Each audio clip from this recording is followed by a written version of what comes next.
ukaweze kuisikia sauti yake kikamilifu, ukaweze kumsikia kile ambacho anataka kuzungumza na wewe. Talasu koronde shitarababos ketelabas maronse ketelebe shika katandorobosi katarabosh. Father God, we thank you. We thank you, mighty one, holy one of Israel. I pray that you speak to us, speak to our hearts, O Jehovah Nissi. In the name of Jesus, speak to us, O Father. Sema nasi Jehova, sema nami, sema na moyo wangu, sema na moyo wangu, sema na moyo wangu Jehova Nissi. Useme na moyo wangu Jehova Jireh, useme na moyo wangu Jehova Nissi. Katika jina la Yesu Kristo tunapungua ili wewe ongezeke. Naomba kanitumie kama chombo Jehova ambacho kitashusha maneno yale ambayo nataka kuzungumza na kanisa lako, kuzungumza na watu wako. Bwana, naomba katutoe pale ambapo tulipokuwa na kutupeleka sehemu ambao nataka tuwepo, kwa jina la Yesu Kristo. We give you all the glory and all the honor, all the adoration, for there is no one else like you. Heaven and earth shall pass away, but your word will remain. And therefore, oh God, this morning, our cry is that may we abide in your word. Let your word abide in us and us in you, in the name of Jesus, so that we shall remain standing steadfastly in Jesus' name. Tunaomba Jehova, neno lako likawe ndo msingi wa maisha yetu, likawe ndo msingi wa maisha yetu, katika jina la Yesu Kristo. Tunalinua jina lako Jehova, mtakatifu wa takatifu. Hakuna aliye kama wewe Jehova. Katika jina la Yesu Kristo tumeomba na kushukuru, na wote tuseme amen. Haleluya. Basi mkaribishe jirani yako kwa mara nyingine tena, mwambie karibu katika nyumba ya Bwana. Hii ni Kojipek. Kama ni mgeni, basi hakikisha unamwambia hii ni Kojipek. This is Kojipek. Haleluya. Mkaribishe kwa furaha, hakikisha amejisikia yuko nyumbani. Haleluya.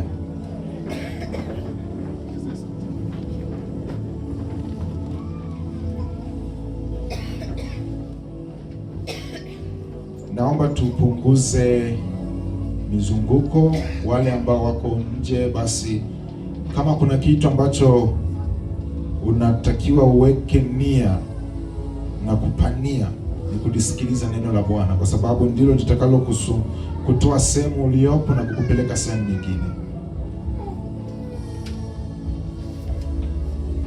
Nachukua nafasi hii kuwashukuru wazazi ambao wamenipa nafasi hii ya kusimama tena mbele zenu, na namshukuru Mungu kwa neema yake aliona vema siku ya leo atumie chombo chake. Haleluya. Jumapili iliyopita tulianza somo ambalo lilikuwa linasema mamlaka ya Yesu Kristo na utawala wa Mungu katika maisha ya Mkristo. Tunakumbuka wote mamlaka ya Yesu Kristo na utawala wa Mungu katika maisha ya Mkristo. Jumapili iliyopita tulizungumza kuhusu fikra na namna gani mapambano yetu sio ya damu na nyama, bali ni ya, wanasema wengine ni ya rohoni. Sasa rohoni kivipi? Kwa hiyo Jumapili iliyopita tulifafanua kiundani zaidi ya kwamba sehemu halisi ambapo shetani huwa anaweka ama ni uwanja wa mapambano ni kichwani mwako, ni mawazoni mwako. Kile unachokitazama, kile unachokiwaza, kile unachokifikiria, huko ndo kuna mapambano. Na asubuhi ya leo nimeomba na watoto wale ambao wanauelewa tuwe nao, kwa sababu ni muhimu. Mwalimu wao anapokuwa yupo huku, basi inapendeza na wale ambao wana uwezo wa kuelewa wakawepo mahali hapa, kwa sababu hiyo ndo wakati sahihi kupanda kitu ndani yao ambacho tutakuwa na matumaini nacho kesho. Kwa hiyo tukajifunza kuhusu namna gani tutaweza kuipambana katika maisha haya ya duniani ambao tuko nayo kupitia akili zetu, kwa sababu huko ndiko kuna uwanja wa mapambano. Kama haukuwepo, basi hakikisha ufuatilia hayo mahubiri kwa njia ya kupata, kama ni audio au video utaweza kupatiwa, ili tuende sambamba kwa wale ambao hatukuwa pamoja Jumapili iliyopita. Na katikati ya wiki pia tulikuwepo na vitu ambavyo tuliendelea kufundishwa na Mungu mwenyewe namna gani tutaweza kuendo vita hasa au kuyaishi maisha halisi ya Kristo. Siku ya leo nataka tuangalie serikali ya kimungu sasa na utawala wa Yesu Kristo katika maisha ya Mkristo. Nitasema neno hili, kama tunataka kuwatengeneza madaktari, kuna sehemu wanakuwepo, kuna sehemu ya shule ambapo tuna uhakika baada ya kipindi fulani cha muda yule mtu ambao tulimpeleka katika kile kituo atatoka ni nani? Daktari. Akiweza kufaulu na kufata vigezo vyote, basi baada ya muda uliowekwa kulingana na utawala uliopo katika ile shule ama chuo, yule mtu atafanikiwa kuwa nani? Daktari. Kama tunahitaji mtu kuwa engineer, kama alivyokuwa anasema Mfalme Daudi hapa, ana shule, ile shule inamuivisha kuwa nani? Engineer. Lakini ni muhimu sana Wakristo tujue kwamba kanisani ni sehemu pia ya kuivishwa, ila wengine hatutambui hilo. Ni sehemu ya kutengeneza watu wawe katika sura au mfano wa Kristo. Na tukimzungumzia Kristo tunazungumzia jambo gani? Kwa sababu inakuwa wengine hata tuelewi maisha ya Kristo yalikuwaje kweje, lakini kwa kifupi nitaweza kusema maisha ya kutawala. Kwa hiyo kanisa ndilo lilipewa mamlaka ya kumtengeneza mtu kuishi maisha ya kutawala, maisha ambayo ni juu ya magonjwa. Hakuna hata sehemu moja kwenye Biblia ambapo tuliona Yesu Kristo anaumwa. Hakuna hata siku moja ambapo tuliona Yesu Kristo amelogwa na wachawi. Je, katika nyakati zake wachawi hawakuwepo? Walikuwepo. Lakini kwa nini yeye hivi vitu vyote ilikuwa kama ni mtu ambaye amewekewa kinga fulani ya maisha yake, ambao vitu vya kidunia havikuweza kupata nafasi ndani ya maisha yake, na akainua kanisa ambalo litaenda kuwatengeneza watu watakaoenda kuyaishi maisha kama aliyoyaishi yeye kwa vitengo mbalimbali. Kwa hiyo ukiwa mtu ambaye unakuja kanisani, nataka hiki kitu tukielewe sana. Kanisani ni shuleni pia, kwa sababu wengi tumewekewa tu kama kanisani ni sehemu ya kupeleka matatizo yetu. Ni kitu mojawapo, lakini cha kwanza first ni kuwa mwanafunzi, kujifunza. Na tunajifunza ili uwe nini baadaye, kwa sababu usipokuwa na expectation of what you are supposed to become, utaishi maisha ambayo hana maana. Usipokuwa na mategemeo ya kwamba unatakiwa uwe nani baada ya muda fulani, kesho chochote kitakachoonekana kizuri mbele yako utachukua tu. Utakubaliana na chochote kitakachokuja mbele yako. Mwanafunzi anapoenda chuoni na anataka kuwa dokta, aweze akaanza kubabaishwa na engineer wa chuo kingine, kwa sababu yeye anajua kwamba mimi nipo katika chuo cha daktari na masomo yake hawezi kufananisha na engineer anayesomea uinjinia. Kwa ndivyo hivyo ilivyo hata katika maisha ya Kristo. Unatakiwa ujue kwamba ninavyoenda kanisani kwa miaka labda kadhaa, natakiwa niwe mtu fulani. Sasa cha kusikitisha ni kwamba tunatazamia tu kwa mambo ya kimwili, kupona, kubarikiwa. Hivyo vitu navizungumzia, lakini mimi sio kwamba navichukia. Nataka kumpeleka mtu chimbuko la hivyo vitu ambavyo vimetufanya tumekusanyika. Tumetoka masafa marefu kuja kanisani. Tunataka tumuone Mungu sehemu fulani ya maisha, na kwa neema za Mungu, Mungu ataenda kuonekana na ataenda kukugusa. Lakini ikitokea leo, kesho nani ambao utamkimbilia nani? Na ndio maana anakuwepo mafundisho ambayo yatakufanya kuwa shujaa hata ukiwa Tunduma, mafundisho ambayo yatakufanya kuwa shujaa hata ukiwa jangwani peke yako. Hiyo ndio elimu ambao kanisa inamfanya mtu kujiandaa kuwa shujaa popote pale alipo. Ukipata ndoa, je, utaiweza vita kwenye ndoa ambayo inainuka? Kwa inahitajika pia yawepo mafundisho ambayo yatamjenga yule mtu ambaye anaelekea kwa kwenye ndoa. Cha kwanza, utukufu kwa ajili ya Kristo ukaonekane katika ile ndoa. Kwa kila kitu tunatakiwa tuwe tunajua kwamba at the end of the day natakiwa niwe kitu fulani. Natakiwa niwe na maarifa ya kuweza kukitunza hiki kitu ili ibilisi asiwe na nafasi ndani ya hiki kitu. Kwa ndani ya wiki hii iliyoisha tulikuwa na kufafanua na kuziangalia falme mbalimbali na utawala wa kidunia na namna gani umeharibu watu. Lakini leo kwa kifupi sana nataka tu nielezee utawala wa Kristo juu ya maisha ya mlokole, mamlaka. Unajua Yesu Kristo aliishi na mamlaka, na yale mamlaka ndio aliyoyakabidhi kwa kanisa. Na kanisa sio jengo hili unaloliona, kanisa ni wewe. Biblia inasema ufalme wa Mungu uko ndani yenu. Kwa ufalme wa Mungu ule ambao Kristo alitoka mbinguni kuja duniani kuutambulisha, akauacha umeuficha ndani ya moyo wa mtu,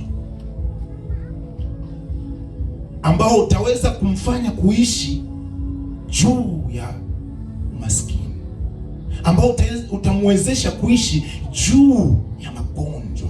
Ule ufalme ambao unamwezesha mtu, ambao ulimwezesha Kristo, aliacha akauficha ndani ya maisha yako, ndani ya moyo wako.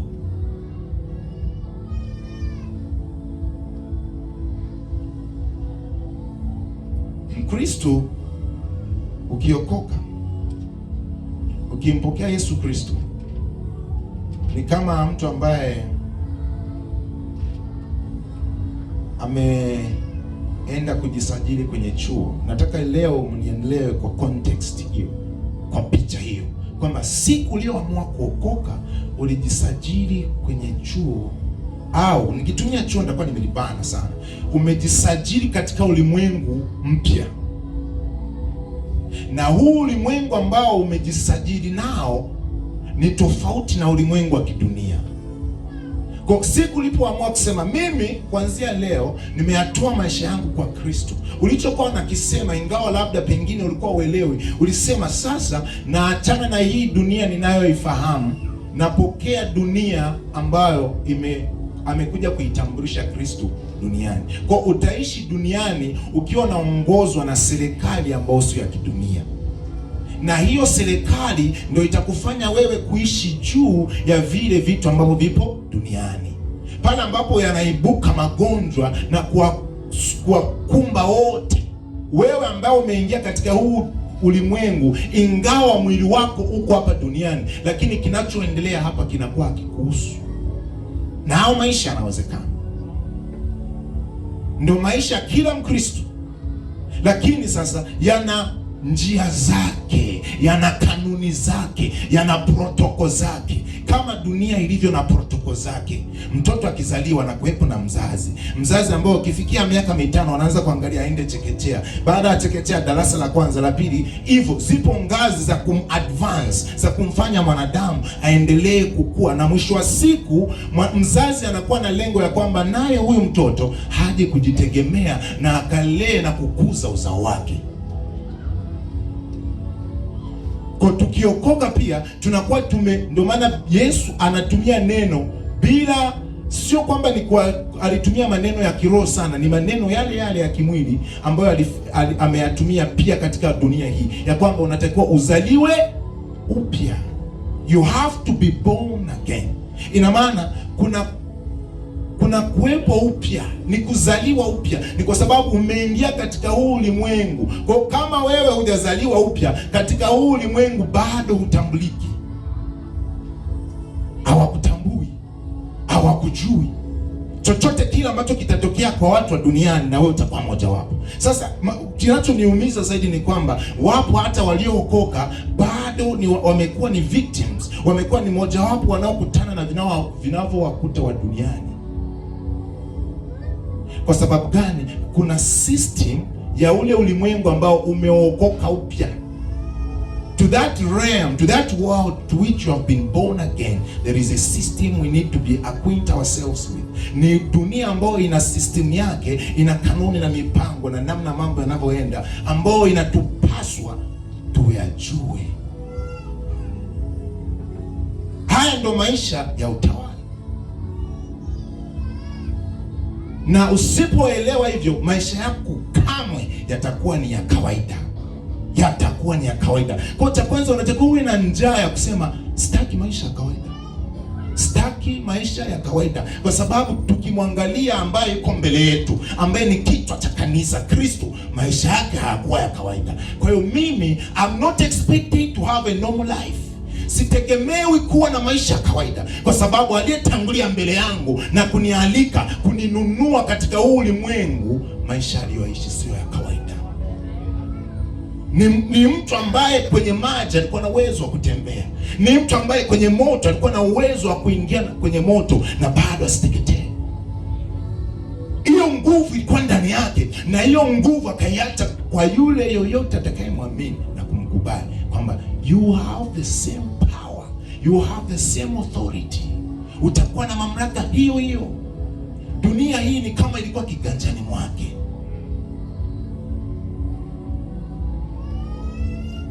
Kwa hiyo nimesema, ukiokoka, ukimpa Yesu Kristo maisha yako, unakuwa umetambulishwa katika ufalme mpya. Na huu ufalme una taratibu, kanuni na mbinu ambazo ni tofauti na tunazozijua za kidunia. Na ndio maana Yesu alikuwa anasema, nyie sio watu wa duniani, sio watu wa duniani. Na tumaini tunajua kwamba sio watu wa hapa. Sisi hapa tunapita tu, tunaelewa hilo. Hapa tunapita tu, we don't belong here. Kwa kama sisi sio watu wa hapa, ni na maana na maisha tutakavyoyaendesha hapa yanatakiwa tuchukue maarifa kulingana na kwetu.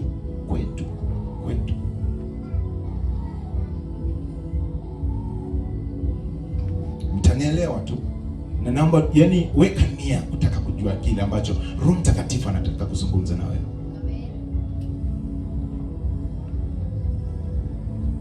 Kwa hiyo haya mamlaka ya Kristo yanakuwa hai katika maisha yetu kupitia neno lake. Kwa wale ambao mnaandika, hivi ndio point mimi nazitoa. Kwa wale ambao wameamua kuokoka, umeyatoa maisha yako kwa Kristo, wewe umeapa ya kwamba maisha yako kuanzia siku hiyo yataongozwa na maandiko ya ule ufalme uliojisajili ambao ni neno la Bwana. Ufalme wake unakuwa hai kupitia neno lake. Ina maana sasa wewe,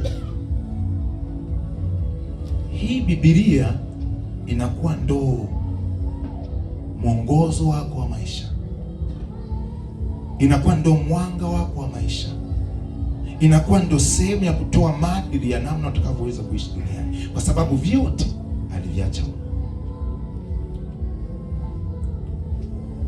Sasa hebu niambie, wewe ni Mkristo, pengine umeokoka miaka 5 iliyopita na mara ya mwisho umesoma Biblia ni miezi 6 iliyopita. Sasa unauishi ufalme gani?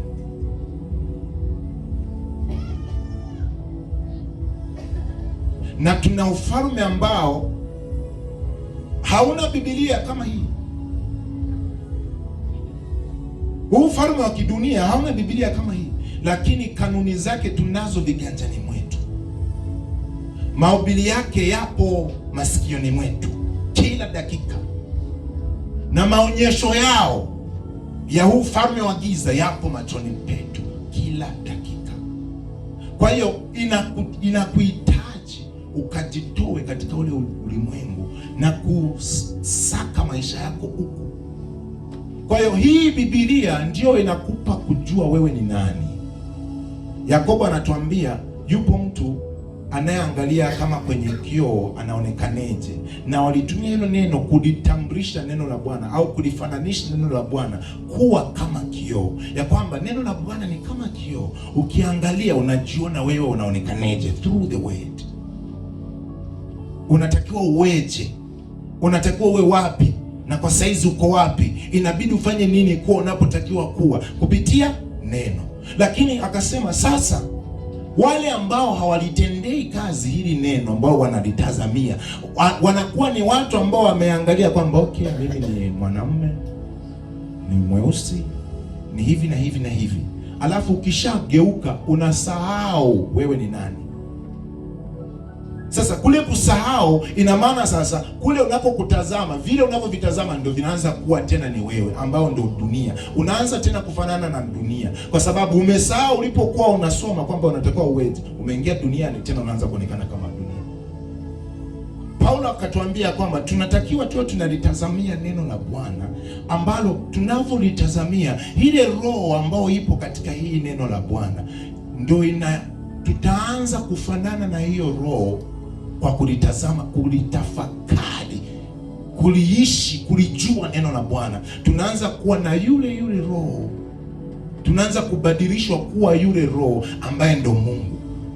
Wakorinto wa pili sura ya 3 mstari wa 18 ndivyo anavyosema Biblia. Hatutasoma, najaribu kuleta introduction ya utawala wa Mungu unavyokuwa. Kwa neta kwanza ni neno lake. Neno lake ndo kitu ambacho kinatuongoza katika hii dunia, kwa sababu hakuna katikati yetu ambao amewahi kuishi au kuujua ule ufalme. We don't know it. Hatuujui, hatujaambiwa huu ufalme na baba zetu, hatujaambiwa huu ufalme na mama ama wazazi. Huu ufalme Yesu ndo aliuleta kwa ulimwengu wote, ulikuwa haujui huu ufalme unaonekanaje, nitawezaje kuupata? Ndo akasema kupitia neno langu mtafanyaje? Mtaujua ufalme, na neno langu litawaelekeza vya kufanya. Cha pili ni kupitia roho yake. Roho yake ambayo ni Roho Mtakatifu anatuongoza kuendelea kujua huu ufalme. Kifupi nikijaribu kuelezea namna roho anavyotuongoza, neno lina sehemu linaishia, alafu linapoishia neno kwa kawaida, kwa kuelewa kwa kawaida kwa kibinadamu, lina sehemu linaishia, na wengi tumeishia kuelewa neno kwa ufahamu za akili zetu. Lakini anapokuja roho anakuchukua kwenye ile fikira yako ya kawaida na kukupeleka katika uelewa wa kiungu. Na ndio maana Yesu Kristo alipokuwa amewajaza neno akawaambia, lakini msitoke mpaka atakapokuja nani? Roho Mtakatifu. Kwa sababu alikuwa amefisha syllabus ya mafundisho ya neno limeisha. Amejua kabisa vichwa vyao vimejaa, hauwezi kubeba zaidi ya hivi nilivyowaambia. Kwa hiyo sasa atakayeweza tu kuwajaza zaidi ya hapa, wanahitaji wawe na roho yangu ndani yao, ambao ile roho itawabeba zaidi ambavyo akili inaweza kubeba. Kuna namna utaweza kufanikiwa kutumia akili yako. Kuna namna utakavyokuishi maisha ya mafanikio kutumia akili yako. Lakini kuna namna akishuka Roho Mtakatifu, hata wewe mwenyewe utasema hakika sio degrees zilizonifanya nifanikiwe hivi. Hakika sio elimu yangu iliyonileta hapa. Na ni wachache tulianza hata kuishi. Kwa sababu najua mtasema nimepata kazi na hiki na hiki. Mungu bado vipo in the realm of the world. Hivyo vitu bado vipo katika ulimwengu wa dunia. We are still capable.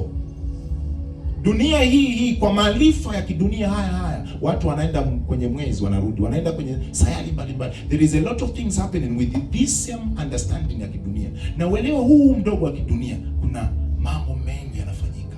Lakini anatuambia there is a higher understanding. Kuna uelewa ambao ni mpana zaidi.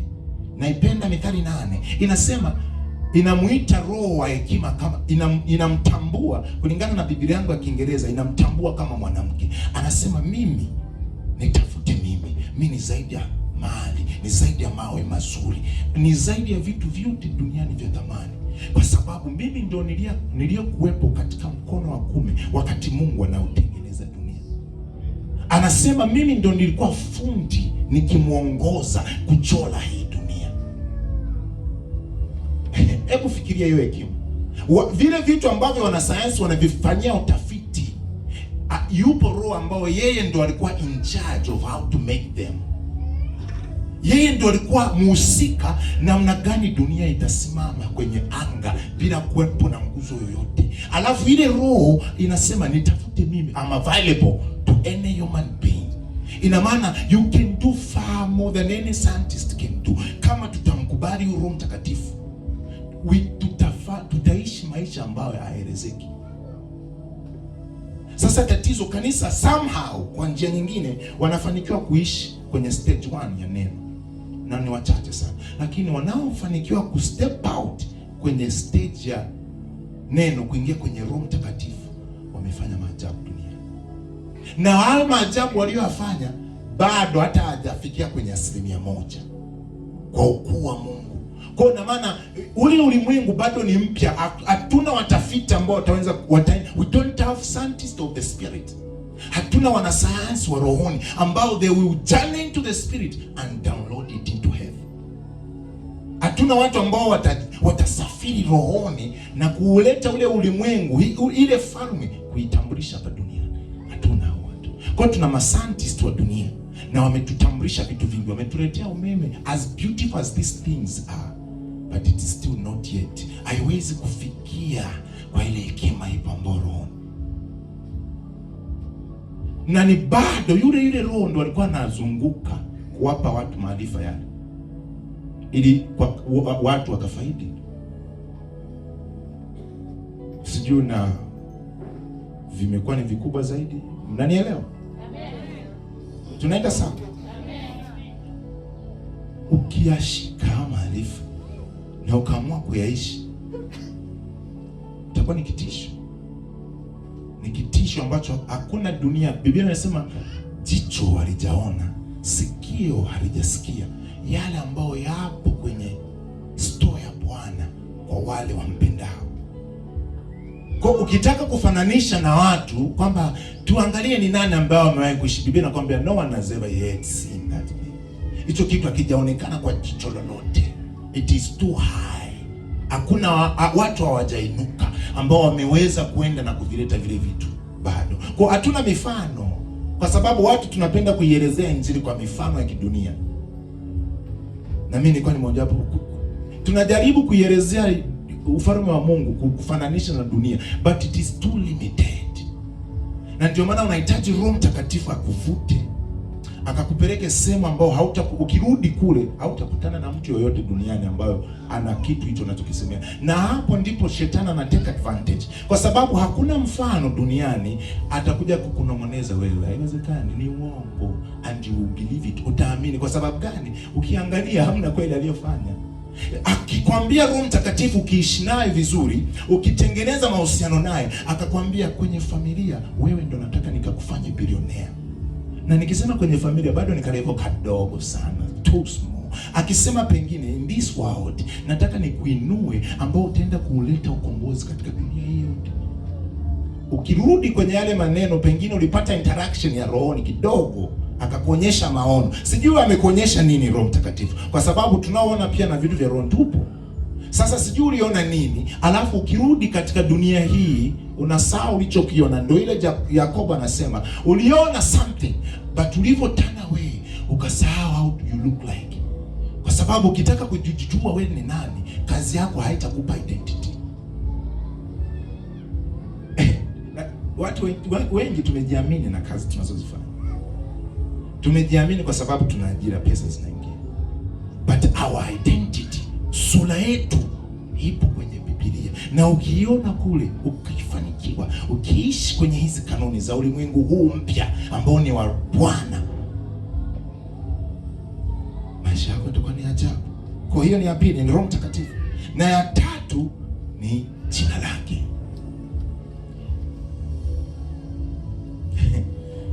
Nimetaja vitu vitatu, kanuni kubwa, system kubwa za huu ufalme katika dunia ili tuvione katika ulimwengu, vimejigawa kwenye vitu vitatu: neno la Bwana, Roho Mtakatifu na jina la Yesu. Kwa kitu cha tatu ni jina la Yesu. Ni sisi tu wa Kristo hatujui uzito wa jina la Yesu, hatuelewi kabisa na tunalichukulia kirahisi.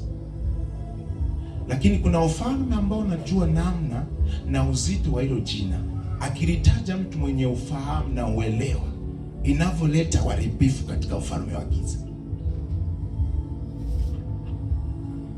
Kwa siku ya leo nadhani tutajifunza kitu kimoja tu ambacho ni kwenye neno na vimepangwa kama inavyotakiwa kuwa. Cha kwanza ni neno. Baada ya neno, Yesu Kristo alituletea neno. Alivyoondoka, alichotuachia ni nini? Roho Mtakatifu. Na cha pili, baada ya Roho Mtakatifu alituachia jina lake, kwamba tunapolitaja jina lake kila goti linafanyaje? Linapiga, na kila ulimi utafanyaje? Utakiri kwamba wewe ni Bwana. Hilo ni jina. Kwa tukiingia kwenye neno, tusome kwanza Luka 6 mstari wa 46.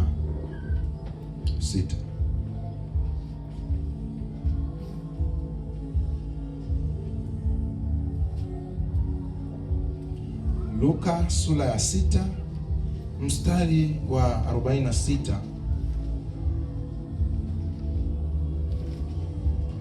Tasoma kwa Kiingereza. Naomba kama una Biblia tusome kwa pamoja, kwa sababu sasa ndo nimeanza kufundisha. But why do you call me Lord, Lord, and do not do the things which I say? Whoever comes to me and hears my sayings and does them, I will show you whom he is like. 48. He is like a man building a house, who dug deep and laid the foundation on the rock. And when the flood arose, the stream beat vehemently against that house and could not shake it, for it was founded on the rock. But he who heard and did nothing, he who heard and did nothing is like a man who built a house on the earth without a foundation, against which the stream beat vehemently, and immediately it fell, and the ruins of the house was great. Nisomee kwa Kiswahili. Kitabu cha Luka Mtakatifu sura ya 6 kuanzia mstari wa 46. Neno la Bwana linasema. Wote tusikilize kwa makini tafadhali. Kwa nini mnaniita Bwana, Bwana, walakini hamyatendi nisemayo? 47. Kila mtu ajaye kwangu na kuyasikia maneno yangu na kuyatenda, nitamuonyesha mfano wake. 48. Mfano wake ni mtu ajengaye nyumba na kuichimba chini sana na kuweka msingi juu ya mwamba. Huyu ni mtu ambaye anasikiliza maneno ya Kristo na anafanya, na anasema mfano wa mtu huyu, anasema nitawaonyesha huyu mtu anaonekaneje, ambaye ni msikivu na anafanya kile ambacho nakisema, ni kwamba anaujenga mji wake kwenye mwamba. Na kulipokuja gharika, mto ulishukia nyumba ile kwa nguvu, usiweze kuitikisa, kwa kuwa imejengwa vizuri. Amen. Hapo kwanza, najua nimezungumza vitu vizuri ambavyo vinapatikana kwa Kristo, pamoja na kwamba utakuwa juu ya magonjwa, juu ya maskini na juu ya nini, lakini Yesu Kristo anatuambia kwamba hapa duniani ukijenga maisha yako kwenye maneno yangu, msingi wako ikiwa ni neno langu, haimaanishi matatizo hayatakuja, lakini yale matatizo yakija hayatakuangusha. Tunaelewana? Matatizo yale yakija hayatafanyeje? Hayatakuangusha. Kwa kusema hayo, unaweza hata ukajijua wewe maisha yako yamejengwa wapi, kwa sababu gharika zilipokuja uliondoka nazo, ulianguka. Ina maana inakwambia tu, life yako inakwambia kwamba maisha yako hujajenga wapi? kwenye msingi wa mafundisho ya Kristo, kwa sababu yule mtu ambaye amejenga maisha yake kwenye msingi wa mafundisho ya Kristo hawezi kuangushwa. Kwa hiyo kama kufilisika kutawakumba wafanyabiashara eneo lako, na wewe ukawapo mmoja wao, na Bwana hausiki chochote pale, kama labda kukufundisha au kukujaribu kuonyesha kitu chochote, imetokea tu ni pigo la kishetani na wewe umepigwa pamoja na hao wa duniani, ina maana msingi wako hujafanyaje? Haujajengwa kwenye mafundisho ya Kristo.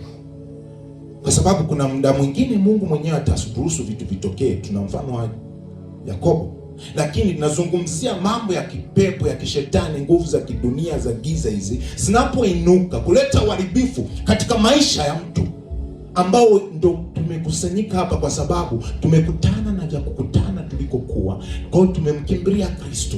Sasa hii inakuja inakuonyesha kwamba tatizo, kwa nini ulikutana na hayo, ni kwamba maisha yako hukuyajenga kwenye mafundisho ya Kristo. Na hayo mambo ni wito ya kukwambia, amka sasa, nitaenda kukuponya, nitakuinua, nitanyosha mkono wako juu yangu, lakini baada ya hapo nitafanyaje? Nataka ujenge sasa maisha yako kwenye msingi wa mafundisho yangu. Kuna swali ambalo nilikuwa najadili na dadangu jana, akasema baba anasema akienda sehemu nyingine watu wanakombolewa, wanamwona Mungu na miujiza inatokea, lakini sisi imekuwa kama hatuelewi. Nikasema hivi, unajua akienda sehemu nyingine ni Mungu anasema na kuokoa na kuponya na kuondolea chochote kile matatizo yanayokuwa nao mbalimbali, lakini akikaa tu na kuhakikisha akikaa mwezi au miezi miwili na wao watakuwa kama sisi.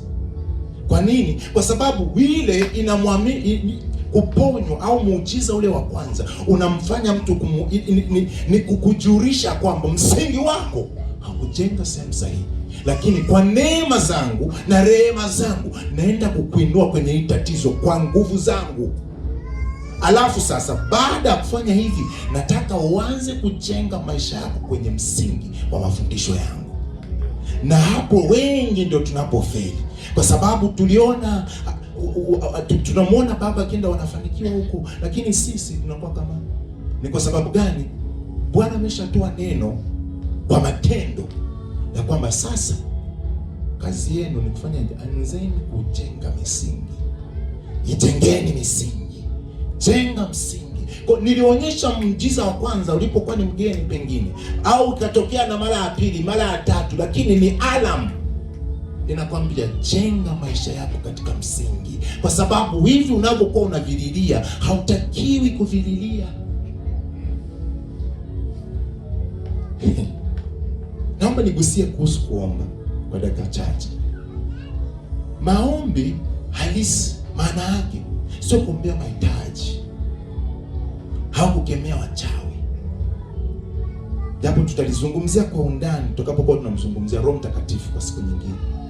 Maombi ni kutaka kuwa na ushirika na Bwana ili akakuonyeshe yale mambo ambayo Bwana, jicho la mwanadamu halijaona, sikio la mwanadamu halijasikia. Kwa with your prayer it takes you there. Kwa maombi yako anakuchukua kule. Tunaelewana? Anakupeleka kwenye yule roho ambayo yupo katika Mithali 8. Uiandike Mithali 8 hiyo, ukaisome sura yote, ukamwone huyo mtu anaitwa Hekima anavyojisifia. Anasema ukinipata mimi umepata vyote. Kwa hiyo nitatoa mfano, sijui niite watu namna shetani anavyokuwa anatufanya. Naomba watu kama 6 hivi chap. Watu 6. Vijana mkeni basi. Watu 6 chap. Kameramani umelala, nataka na watu waone hichi kitu.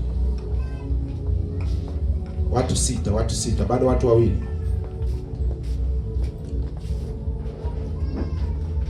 Njoni wote. Sasa nyie njoni upande huu. Nyie 3 njoni upande huu. Wewe baki huko. Na hao 3 njoni. Sasa naonyesha namna gani shetani anatuweza sisi. Ukielewa hii point, maombi yako yatachange. huu ni ugonjwa. Kwa jina la Yesu haitakuwa hivyo kwako. Tunatoa mfano. Umaskini na maana ni utajiri kwako, lakini natoa mfano. Changamoto yoyote, labda ndio hivi vitu. Alafu mimi ndio muombaji. Naomba mtu mwingine wa mwisho. Abi njoo. Wacha na kuzungumza. Njoo hapa. Sasa huyu ndio muombaji Mkristo. Njoo wewe, simama hapo. Angalia hawa. Usiangalie watu. Sasa huyu Abi ndo anaomba, lakini shetani amemwonyesha nini? Hivi vitu. Biblia inasema jicho halijaona wala sikio halijaona kila ambacho Mungu amekutunzia, ambavyo sasa vitu vile ambavyo hujaviona ni hekima, kibali, mafanikio. Kwa sababu mafanikio tunajua ni pesa, lakini kwa picha ya Mungu mafanikio ni kuishi katika ukamilifu wa kusudi la maisha yako duniani, ndio kufanikiwa. Kwa kama kwenye kusudi lako unatakiwa uwe bilionea, kipo katika kufanikiwa. Kwa huku ndio kufanikiwa. Halafu utasema chochote kile ambacho unakitaka kukiona katika maisha yako. Lakini sasa shetani amekuonyesha hivi kwa sababu wewe hujaviona hivi. Kwa huwezi kuviombea hivi vitu na wala hauna uwezo wa kuviombea hivi. Ndio maana Paulo anatuambia kwenye kitabu cha Warumi 8 ya kwamba hatuwezi kuomba bali Roho Mtakatifu anaomba ndani yetu. Akiita Baba yetu. Ina maana yeye ukimruhusu Roho Mtakatifu aanze kuomba ndani yako, anaanza kuviangalia vile ambavyo wewe hujaviona. Alafu ukikaa naye kwa muda mrefu, vinaanza kuonekana kwa mbali, taratibu. Huko. Sasa wewe maombi yako miaka yote ya Ukristo ni kwa sababu ni mgonjwa. Ndio maana uliokoka. Ndio maana umekuja kanisani. Ni kitu kizuri kwa sababu ulitakiwa ulivyokuja kwa sababu ya hivi vitu vilivyokuleta. Sasa ujifunze kutembea na Roho Mtakatifu ambaye ataanza kukupelekea mwelekeo na mtazamo wako huku. Na ndio maana Jumapili iliyopita tulikuwa tunazungumza kwamba mpambano yetu yapo kichwani na akilini. Na ni kwa nini hapo kichwani? Shetani anakuwa na picha ya vitu ambavyo all your lifetime you'll be seeking. Sio kwamba unaviombea tu na kuvifukuzia. Unafukuzia pesa, unafukuzia kazi, unafukuzia ndoa, alafu Mungu mbinguni anasema you are not supposed to be looking at this, kwa sababu hivyo vitu ambavyo unavitafuta vipo tayari ndani yako. Kama mnabisha, anayenisomea Biblia tusome Waefeso 3 mstari wa 40 na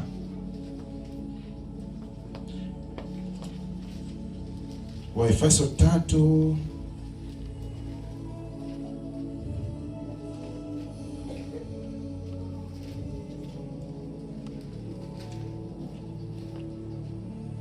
Wagalatia.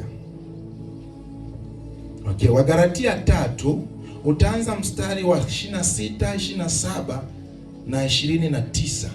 Alafu tutaingia na 4, lakini kwanza hapo. Ya kwamba wewe sasa umeokoka, unamjua Kristo. Sikiliza sasa Paulo anachotuambia kupitia Wagalatia 3. Kitabu cha Wagalatia 3 kuanzia mstari wa 26. Ndio. Tafadhali pay attention. Neno la Bwana linasema, kwa kuwa ninyi nyote mmekuwa wana wa Mungu. Kwa kuwa ninyi wote mmekuwa wana wa Mungu. Alafu kwa njia ya imani katika Kristo Yesu. Kwa njia ya imani katika Kristo Yesu. Maana ninyi nyote mliobatizwa katika Kristo mmemvaa Kristo. Kwa umemkubali Kristo na ukabatizwa. Sasa Kristo yule sio tena wa nje, ameingia ndani yako. Yupo ndani yako. Anasemaje? Hapana Myahudi wala Myunani. Hakuna cha kwamba mimi nilikuwa kabila hili na mimi nilikuwa kabila, wote tumekuwa kabila hili moja kwa Kristo. Hapana mtumwa wala huru. Hakuna ya kwamba wewe ni tajiri, mimi ni maskini, hatuwezi tukawa na maisha sawa. Ukija kwa Kristo wote ni kitu kimoja. Hapana mtu mume wala mtu mke. Wale ambao wanajizalao, mimi ni mwanamke siwezi kufanya hiki. Ukija kwa Kristo anasema hivi vigezo vya kidunia kwangu havipo. Maana nyinyi nyote mmekuwa mmoja katika Kristo Yesu. Mmekuwa kitu kimoja katika Kristo Yesu. Na ndio maana inatupaswa kuwa na umoja, ushirikiano na kupendana, kwa sababu tumekuwa kitu kimoja. Ni familia ya baba mmoja. Ndio, ingia mstari sura 4. Sura 4. Inaendelea kwanza hapo. Maliza hiyo. 29 inasema, na kama ninyi ni wa Kristo, basi mmekuwa uzao wa Ibrahimu. Kama ninyi ni wa Kristo, basi mmekuwa ni uzao wa Ibrahimu. Na warithi sawasawa na ahadi. Na warithi sawasawa na ahadi. Kwa maana hivyo vitu ambavyo mnavidilia mmeshavirithi. Sasa nataka niwaonyeshe kwa haraka haraka ahadi za huyo Ibrahimu anayozungumza. Twende Mwanzo 12. Najua hao wote ni mashujaa, mtasimama kidogo. Nataka tuelewe hii point. Mwanzo 12. Mstari wa kwanza, pili, wa tatu, sehemu hiyo. Mwanzo 12, neno la Bwana linasema, Bwana akamwambia Abrahamu, toka wewe katika nchi yako na jamaa zako na nyumba ya baba yako, uende mpaka nchi nitakayokuonyesha. Okay, mstari wa pili. Mstari wa pili, nami nitakufanya wewe kuwa taifa kubwa. Okay, nami nitakufanya wewe kuwa taifa kubwa. Hii ni ahadi ya Mungu kwa nani? Kwa Ibrahimu. Alafu walioirithi ahadi ni wakina nani? Kwa katika kuwa taifa kubwa, hicho kitu umekirithi, sio kutakuombea. Tunaenda sawa? Cha pili, ahadi ya pili. Anasema, na kukubariki na kulikuza jina lako. Na kulikuza jina lako. Ahadi sio swala la kuombea. Nami nitakuwabariki wakubarikio, naye akulaanie nitamlaani. Hao wachao ambao unaombea na unataka kuwalaani, ukishakuwa ni mrithi, wameshalaaniwa kwa sababu ni ahadi. Hili ni neno la ushujaa kwako tayari. Kwa sababu ukishajua utasimama kwa ujasiri na kwenda kumtangazia yule mchawi aliyenyang'anya maisha yako. Yaani kwa wengine ushakombolewa kwa neno hili. Kwa sababu kama kuna nguvu zozote ambazo zipo juu ya maisha yako, tunatangaza kwa ahadi za Bwana ambazo zipo ndani yetu, sisi ni washindi. Wale ambao wanaturani wamelaaniwa. Kwa nguvu zozote za kichawi juu ya maisha yangu hazina mamlaka. Kwa sababu gani? Sio kwamba nilistahili, sio kwamba niliomba, lakini Bwana aliona ni vema niwe nacho na akaahidi kupitia Ibrahimu, alafu kupitia Kristo akanifanya mrithi wa ile ahadi. Kuna ahadi nyingine inaendelea. Anasema, na katika wewe jamaa zote za dunia watabarikiwa. Jamaa zote wa dunia watabarikiwa. Mmeona huo mtazamo ambao hizo ndio ahadi tunazo. Asante mwana nisomea. Sasa nimerudi kwenye hii picha. Shetani kazi yake, na ndio maana mimi sipendi kumkuza, kwa sababu hana huo ukubwa ambao wa Kristo tumempa shetani jina la utisho. Ukisikia wachawi naogopa, kwa sababu haujazijua ahadi za Bwana Kristo ndani yako. Kwa hiyo yeye analeta mtazamo mwingine.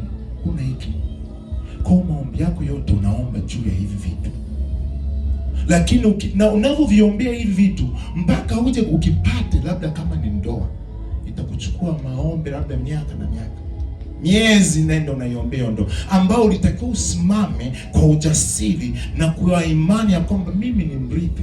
Hiki kitu kipo katika ordination yangu, wito wangu unanidai niwe na hiki kitu, kipo ndani ya damu yangu. Kwa nimebarikiwa sio kwa kusema, kipo ndani ya damu yangu. Hebu mtangazie shetani kwamba nimebarikiwa kwa sababu baraka zipo ndani ya damu yangu. Ziko ndani ya damu yangu. Na ndio maana shetani anatumia distraction. Atakufanya ukemee huku, wakati Yesu Kristo anasema mnamhitaji mwana Roho Mtakatifu. Sasa Roho Mtakatifu tunaombeje na Roho Mtakatifu? Hapo ndo panakuwa kipengele kingine. Tunapoomba na Roho Mtakatifu, na ndio maana tukisema tuanze kuabudu hapa wote mtasinzia. Hamjui kwamba hiyo ni vita. Ila tuanze kukemea hapa na waliolala wote jasho litaanza kumiminika. Huu ni ukweli wa Kristo. Na ndio maana tumenyang'anywa mamlaka ya Kristo ndani ya Kristo.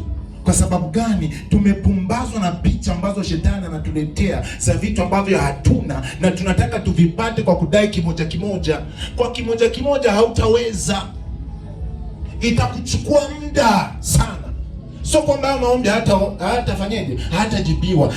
Biblia inatuambia vita yote ni ya nani? Ni ya Bwana. Lakini wewe unapoinuka hivi na kwanza kumface shetani kimaombi, ingawa haujaenda na bunduki, mlangoni mwa adui yako. Ingawa hujaenda na panga na shoka, lakini ukijiinua wewe kama wewe, umeingia kwenye maombi ya vita bila mwongozo wa Roho Mtakatifu, unachofanya vita umeishika mikononi mwako. Kwa hiyo unasema vita sio ya kwangu bali ni ya Bwana, lakini kumbe vita ile umeibeba tena wewe mwenyewe kwa kukosa maarifa, na unaanza kwenda kupambana vitani huko mwenyewe, hakuna ulinzi. Na ndio maana tunakuta wengi tukikemea, baadaye unakabwa. Kwa sababu gani? Labda nguvu zilizokutembelea zilikuwa zinakuzidi uwezo ulionao rohoni. Kwa kama umezichokonoa, halafu baadaye ndio unakuja kukutandika zaidi. Kwa tunaanza kwa kuabudu. Ndio maana it's powerful. Kuabudu ni nguvu. Na ndio maana hata tukija kusema Bwana Mungu, tunashindwa kuabudu throughout. Yaani itokee tumekuja kuabudu na tumemaliza, we have just worshiped. Na waambieni, tukishakaa for some time, tukiwa ni wa kuabudu, zinakuja downloads. Kuna kumiminika kwa taarifa ya mambo unayoyataka huko. Atakutumia roho tumshaka hekima mpaka. Alafu anakuambia wewe utajiri unataka anzisha biashara fulani. Hiyo biashara utafanya hivi na hivi na hivi. Ameshusha nani? Hekima. Ambayo hiyo hekima ndio alikuwepo wakati dunia inaanza kutengenezwa. Anayofinyanga udongo. Huyu ndio alikuwa mkongwe. Yuko pembeni ya Bwana. Alafu ndo anamtuma. Hebu jitafakari ulivyo wa thamani ya kwamba ule uwezo ambao uliutengeneza ulimwengu bado unapatikana kwako, ila shetani amekuficha usiupate. Kwa ukianza kuabudu dakika 10 ni nyingi, unaingia kukemea, utakemea masaa mawili na bado hujafanya chochote. Lakini ukizama kwenye kuabudu, kunena kwa lugha, unanena, kuna lugha za moto, tongues of fire. Wengine hatuzijui kwa sababu we have not practiced worship. Tukisoma alivyokuwa anafundisha Yesu Kristo namna ya kuomba, alisema Baba yangu uliye mbinguni, jina lako lifanyeni litukuzwe. What is the first? Cha kwanza ni nini? Worship, kuabudu. Ukishaabudu pale, kaa vya kutosha. Kaa sehemu ya kuabudu vya kutosha. Kwenye kuabudu mmoja ndio kuna kujiona kama ufai, utatubu ukiwa unaabudu. Kumbe Bwana ndio niko hivi. Unatubu alafu unaendelea kuabudu. Bwana naliinua jina lako. Naliinua jina lako. Yaani ninavyowaambia hivi, katika kuabudu Bwana atakuwa na shusha cha kuomba, atakuwa na mimina maneno mdomoni mwako. Yule ndio roho aombaye ndani yako. Amen. Atashuka afu ataanza kuinteract na wewe. Amen. Wewe unaabudu alafu akili inaanza kupata information. Yes. Umezama zaidi katika kumtukuza Bwana, alafu akili imebebwa. Nimesema inapoishia neno, anakuja roho, ambaye roho yule anakubeba pale, alafu anakupeleka sehemu ambayo jicho halijaona, anakupeleka sehemu ambayo alikuwa na vikao, sikio lako haliwezi kusikia, lakini yeye alikuwepo analisikia. Alafu anakuambia ukienda kazini kesho, wale wawili si watu wazuri, si wasalimie au usifanye hivi, kwa sababu umekaa naye, anakupa hekima ya kesho. Amen. Tunatapeliwa kwa sababu hatujajua namna kukaa na roho. Kwa tutakutana na watu ambao wametuwekea vitu tukakanyaga, miguu ikaanza kuvimba, kwa sababu umeikataa hekima ya Roho Mtakatifu. Amen. Atakwambia hii njia leo usipite, ingawa ndio unaipita miaka nenda rudi. Kwa sehemu ya maombi yako unamwabudu Roho Mtakatifu, atakwambia hii njia leo usipite. Kumbe walikutegea kule kitu ambacho kimesababisha nini? Changamoto unayoipitia.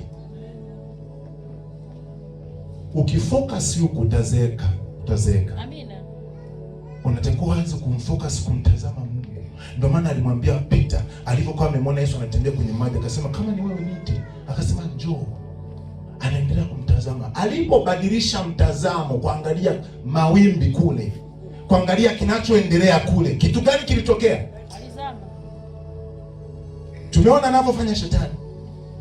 Lazima tu utazama kwamba Yesu Kristo hakuwepo. Nguvu aliyokuwa anaitumia kutembea ndio nguvu ambayo alimpa Peter, lakini kwa uzembe wake, badala ya kuendelea kumwangalia nani? Yesu, akaangalia matatizo, akaanza kuzama. Na hiyo ndio changamoto. Ni vigumu unapokuwa unaumwa afu unamwabudu Mungu. Ni vigumu sana. Utazama, Bwana niponye ugonjwa, niponye Bwana ugonjwa mimi, niponye Bwana niponye, kwa sababu kitu unakiona, it's difficult. Ni kazi ngumu, lakini ukimaster Ukazama pale. Unasema shetani hata kama nauma, rekata seketelele. Bwana unastahili sifa. Unastahili sifa na heshima. Hakuna aliye kama wewe. Alafu anakuchukua na kuambia omba juu ya kitu. Hawa ndio adui zako. Sasa yale ndio maombi ya vita. Na wala hata utatumia nguvu. Utainua tu kwa jina la Yesu Kristo lililozidi majina yote, lenye mamlaka duniani na mbinguni. Na kwa mule ewe tatizo achilia, na kesho na uona muujiza. Hatuoni miujiza kwa sababu hatujui namna ya kukaa na Roho Mtakatifu. Asanteni sana, mnaweza kukaa.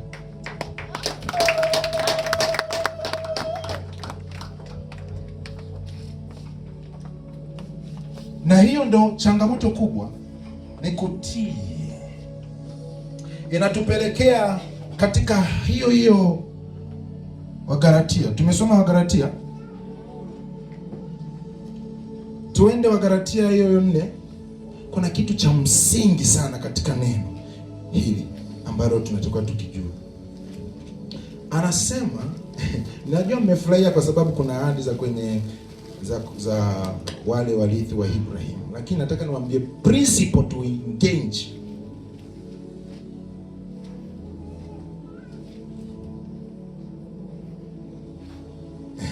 Wagalatia 4 mstari wa kwanza na wa pili, kuna kitu cha msingi sana, kitu cha msingi. Nisomee Wagalatia sura ya 4 kuanzia mstari wa kwanza. Neno la Bwana linasema, lakini nasema ya kuwa mrithi wakati wote awapo mtoto hana tofauti na mtumwa. Okay. Sasa mmelijua lile jibu ambalo mlikuwa mnasema baba akienda kwingine wanafanya ni wanabarikiwa. Mrithi akiwa bado, soma tena. Lakini nasema ya kuwa mrithi wakati wote awapo mtoto, ndio hana tofauti na mtumwa. Hana tofauti na mtumwa. Kwa atakachokipata mtumwa na mtu ambaye ni mrithi, ingawa ni mrithi wa vyote. Sasa hii ni context, ni picha kwamba kuna ufalme, tuseme serikali, kuna wapi kule wanakaa marais, Ikulu. Wewe ni mtoto wa rais. Sasa hizi vitu vimebadilika. Zamani ilikuwa yule mtoto wa rais ndio ataurithi ule ufalme, si ndio hivyo? Ndio ilivyokuwa zamani utaratibu. Na ndio picha hii ambayo iko hapa ya kwamba wewe ni mrithi kwa sababu baba yako ni nani? Ni mfalme. Lakini ingawa ni mtoto, hauna tofauti na nani? Na mtumwa. Kwa atakupa baba, kutakuwa kuna kutabiliwa vile vitu ambavyo mtumwa atavipata na wewe utapata. Lakini kunatakiwa liwepo jambo la kwamba kuna process ya kukua. Mstari wa pili unasema, bali yu chini ya mawakili na watunzaji. Yu chini ya mawakili na watunzaji. Hata wakati uliokwisha kuamriwa na baba. Unaweza kaka, hata kwa wakati ulichokuamriwa na baba. Kipengele ndo kinakuja hapo. Tupo chini ya mawakili na walezi, lakini neno halisi la Kiebrania hapa kwenye hii New King James Version ya kwangu inasema, but is under guardians and stewards. Yupo chini ya walinzi na watunzaji ya vile vitu. Sasa neno halisi kwenye steward, it is au guardians, it is teachings. Yupo chini ya kufundishwa, anafundishika. Kwa sababu gani? It is ni mtoto mno kufanyaje? Kurithi. Hawezi kuiendesha nchi, hivyo atapewa watu wamfundishe. Nikagundua sasa upo in worship, Mungu anakudownloadia vitu vinaanza kushuka, anaanza kukufundisha. Kwa sababu moja ya upako ni kufundishwa. Kama unataka kujua upako na miminika kweli juu yako, Roho Mtakatifu ataanza kukufundisha. Na tuna ushuhuda wa kwenye kifungu cha waraka wa kwanza wa Yohana, na tutasoma. Kwa hiyo sasa ataanza kufanyaje? Kukufundisha. Upo chini pale. Akaanza kunipeleka first kwa Abraham.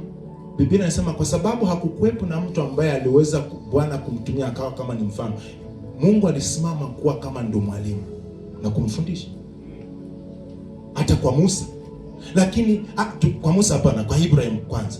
Lakini kuna sheria ya kwanza katika kujua utawala wa kimungu. Bwana amewapa wote wazazi. Ndio maana anasema wazazi ni Mungu wa pili.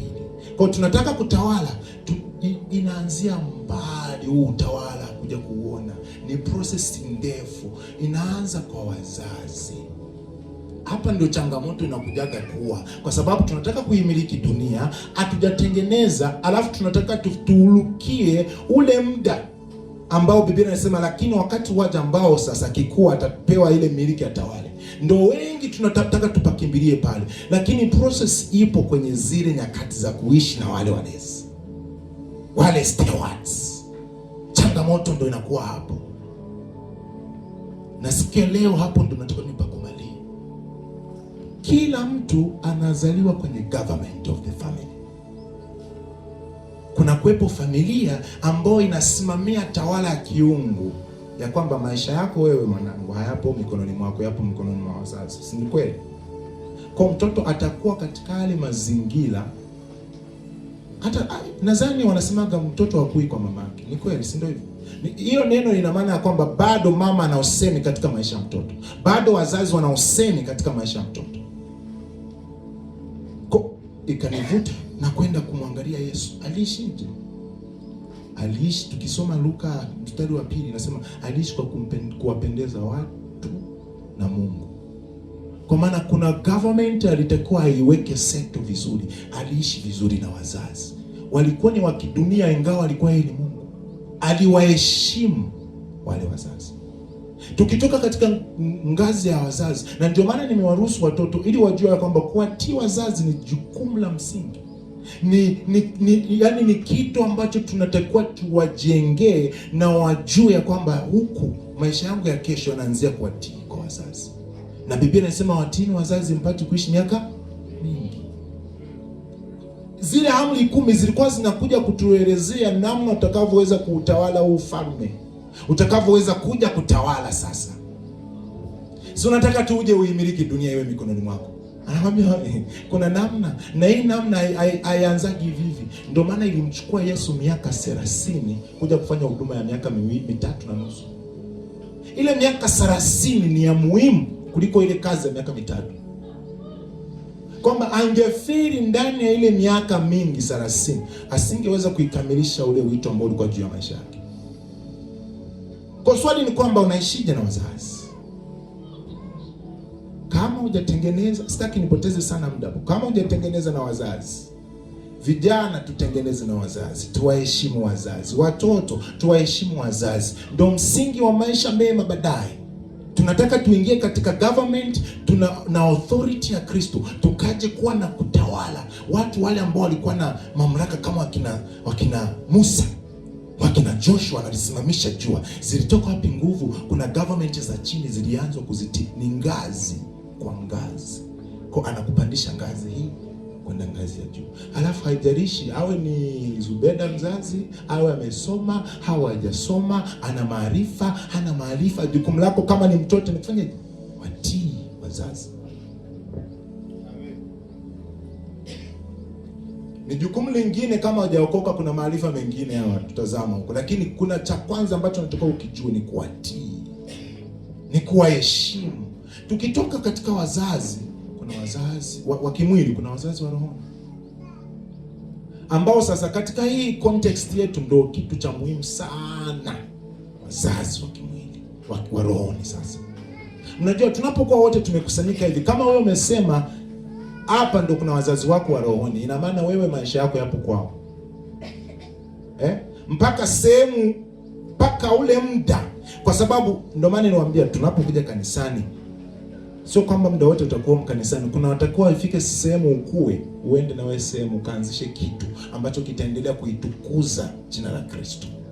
Kama hutakuwa ni mtumishi pastor kama mimi hivi kuhubiri, kama wewe umeambiwa utakuwa ni mfanyabiashara mkubwa, utakuwa unazunguka mataifa kote, unatakiwa uive vya kutosha, ukae kwa muda fulani kwa wazazi bila usemi juu ya maisha yako. Alafu ukifika wakati unakuwa umeiva vya kutosha, utaweza kuziando changamoto na tamaa na vishawishi unapokuwa umetoka nje ya nyumba, kwa sababu wamekufunda vya kutosha. wamekutengeneza. Hii inakuwa ni changamoto kwa Kristo, kwa sababu tumeombewa, baada ya kuombea ikifika nyakati ya kukua ndo tunakataa.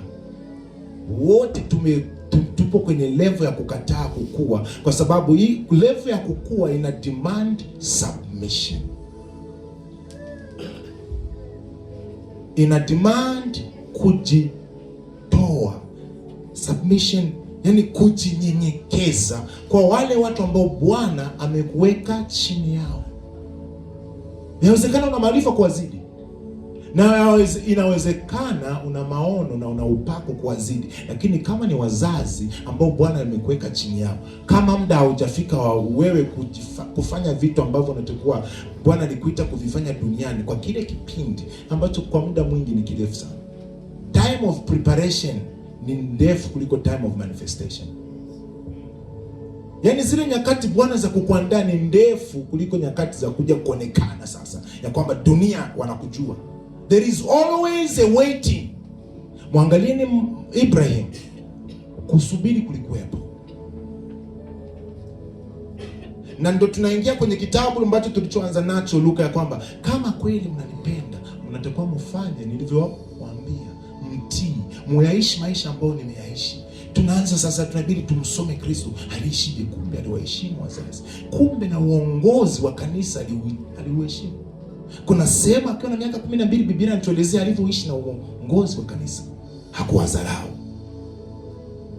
Kwa hiyo ni process. Ni wapi unaelekea wapi? Unaelekea kuutawala ulimwengu, unaelekea kuishi maisha yaliyokamilika na mamlaka ya Kristo ndani yako.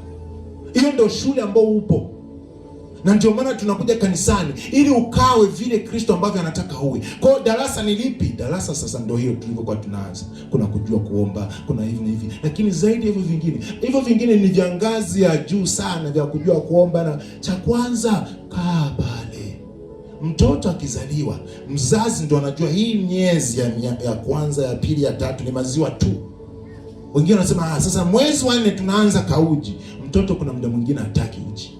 Utapambana naye mpaka itafika tu anazoea, kwa sababu unajua kwamba uji huu utamsaidia kukua kwa kiwango alichofikia, kwa sababu maziwa yatamvuta tu kwa kiasi fulani. Kuna wakati anatakiwa yakome, aanze kula chakula kilichoshiba. Sasa sisi kwenye kutulisha chakula kilichoshiba, ndio pale Biblia inasema mtoto asinyime kafimbo, na rohoni inahusika hiyo. Wanamfanyia discipline pale. Kwani hili ndo kanisa tu? Sitaenda lingine. Hautajua kwamba Bwana alikuweka pale, na kwa pale ulipoweka pale unatakiwa utii, unyenyekee, kwa sababu sio kwamba maisha yako yote yatakuwa hivyo. It is for a limited time. Kuna sehemu Bwana anakupeleka. Kwa hiyo kunyenyekea kwako ndio kuinuliwa kwako.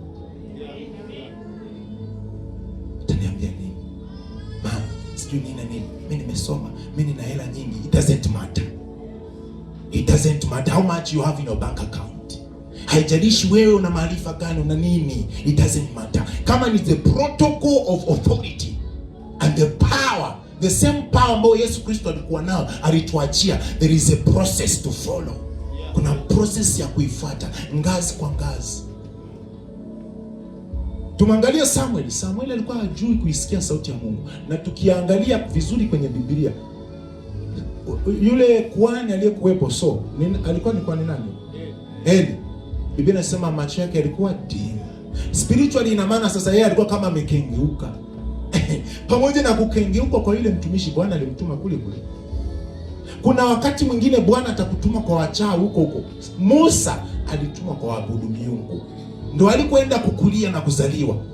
Lakini sehemu ile ndio alitakiwa haja ajifunze njia, ajifunze kunyenyekea, ajifunze utawala. Kwa sio kwamba ni swala tu ya kuwatawala. Bwana kuna kitu anakufundisha pale. Kaa ile sehemu. Wengine tumekaa sehemu za kazi, sio kwamba hiyo kazi Bwana anataka wewe utakuwa pale milele. Anasema kaa na huyu bosi ni mbaya, anakutukana, lakini nakufundisha namna biashara inavyoenda. Kwa usiangalie matusi, angalia namna anavyofanya mambo, kwa sababu nataka uijue hii elimu, kwa sababu hii kukutumia hii elimu ndio nitaenda kukuinua na utaenda kujenga nyumba yako hapo. Haleluya. Alitoa wapi maarifa ya kuendesha watu milioni? Alikaa na falme ambayo inaendesha nchi nzima. Bwana alimpeleka karibu na uongozi wa nchi. Kuzaliwa kwake Musa aliokotwa na mtoto wa Farao. Kwa hiyo inaonyesha kwamba ulipo sio bahati mbaya. Sometimes pale ambapo upo ndipo ambapo Bwana anataka akakufunze, akakuivishe. Lakini kwa sababu anakutukana unaanza kukemea. Kaa pale maiti. Jifunze mbinu, kwa sababu hizo mbinu usipojifunza hata akikupa biashara yako utafilisika. Musa alikaa sehemu ya waabudu Mungu, ingawa Mungu alikuwa anamtegemea yule kwamba I have risen a savior and is in the kingdom of darkness. Bado alikuwa katika watu ambao hawamwabudu Mungu. Na kupitia kule, kwa nini asinge, yani mimi nilikuwa nawaza angalau basi angempeleka upande wa ndugu zake. Alipelekwa palace. Maovu kule kule yanapofanikiwa ndio alikopelekwa. Walimlea wale. Kwa alizijua njia za wakina Farao. Kwa kuna sehemu zingine Mungu anatuweka, na ni mara nyingi sana ukikaa pale anataka nikufundishe. Kwa kule kunyenyekea kwako haimaanishi wakikutukana ndio wewe inaisha tu. Kuna muda mwingine Bwana anakufundisha unyenyekevu. Anakufanya au watu wale ambao wanakuambia kitu ambacho hakikupendezi, hakikufurahishi, lakini sio swala la kukufurahisha. Bwana anaangalia nini? Kutii kwako, kunyenyekea kwako, kwa sababu mwisho wa siku mnasema mna imani. Imani yenu haionekani kwa kuongea, imani yako inaonekana kwa matendo yako. Tusome Waibrania 11. Okay. Waibrania 11. Nataka nionyeshe imani ni kitu gani. Imani na picha mbili. Imani ndio ni kuweza kuviamini vile vitu ambavyo tunavitaka na tunaviombea, lakini zaidi ya hiyo kuna picha nyingine ambayo nataka tuiangalie hii imani. Waibrania sura ya 11 mstari wa kwanza na wa pili. Kitabu cha Waibrania sura ya 11 kuanzia mstari wa kwanza na wa pili, neno la Bwana linasema: basi imani ni kuwa na hakika ya mambo yatarajiwayo, ni bayana ya mambo yasiyoonekana. Mstari wa pili, maana kwa hiyo wazee wetu walishuhudiwa. Kwa hiyo, kwa imani hiyo wazee wetu walishuhudiwa. Sasa mnajua hii ina maana gani? Sio kushuhudiwa, walipata ripoti. Kiingereza kinasema by that, ngoja nisome kwa Kiingereza, inasema for by it the elders obtained a good testimony. Walipata ripoti njema ya kwamba huyu mtu tumemuona anakutii. Ripoti inaandikwa. Ndio maana ukipelekwa huko chini ya mtu, upo chini ya mzee, baba wa rohoni, Bwana anaandika ripoti. Yawezekana hata babako wa rohoni hata ajui, lakini Mungu anaandika ripoti. Alafu ni hiyo ripoti ambayo Bwana itampendezesha. Hiyo ndio imani. Unafanya nini pale ambapo anakukataa? Unafanya nini pale ambapo unafokewa? Unafanya nini? Una react vipi pale ambapo unaambiwa kufanya kitu ambacho wewe binafsi akikupendezeshi? Hizo ndio ripoti ambazo Bwana alikuwa anazi point out katika maisha ya Kristo, katika maisha yoyote yule ambayo ameinuka. Ni zile nzuri. Pengine zile ripoti hata wanadamu hawawezi kuona kama ni nzuri. Tuna mifano ya watu wengi. Yusufu alikataa kufanya uovu na mke wa bosi wake. Ile ripoti iliandikwa wapi? Mbinguni, wala sio kwa bosi wake. Kwa sababu gani? Bosi wake alifanyaje? Alifukuzwa. Ingekuwa ndo sisi, ananifukuzaje wakati mimi nimefanya jambo la haki? Alikuwa amefanya jambo la haki ambalo ilipaswa bosi asimame upande wake, lakini bosi akamfukuza kazi na kumweka jela kwa miaka isiyojulikana kwa kitu ambacho hakukifanya. Lakini kumbe mbinguni limetiki ripoti njema. Kwa anatuweka chini ya wazazi ili akatunyoshe. Kwa ingawa ikiwa upo chini ya wazazi, wazazi wana sauti juu yako, na hii inakuja kutuharibia, kwa sababu tumeharibu katika familia zetu tulikotoka. Tumewazalau wazazi wetu huko, tumewatukana, yani tumeishi nao ovyo ovyo. Tunaweza tukafanya chochote, kasi maisha ni ya kwako, mwezi kuniambia cha kufanya mimi, hadi maisha yangu. Kwa hiyo mindset tunaileta na kanisani. Akikwambia kule usiende, unaanza kumwona kama ni nabii. Inaweza ikawa sio kwa utabiri tu, hata kwa hekima, akiwa kama ni mtu ambao Mungu mwenyewe amekuweka chini yake ili kukuandaa, kwa sababu wewe ni mrithi wa ufalme. Ana mamlaka kuambia huko usiende, huko nenda. Na ni kwa wale wanaotii tu. Ndio maana kanisani ni wachache wanakuwa na nguvu. Ni kwa wale ambao wameishi nao kwa kutii vizuri. Ndivyo ilivyokuwa na kwa Joshua. Joshua alikaa na Musa, yuko chini, anamsubiri, kila anapoenda yuko naye. Na ndio nguvu aliyoachiwa yeye kuitawala tena nchi. Mmeona kwamba kutawala, tutawali tu ovyo ovyo. Kuna hizi protocols zinatakiwa zifuate. Kwa unatakiwa utambue ni wakina nani ambao Bwana amekuweka chini yao, na hao wawape maisha yako. Sio kila muda utajua kwa haraka kuisikia sauti ya Mungu wewe kama wewe.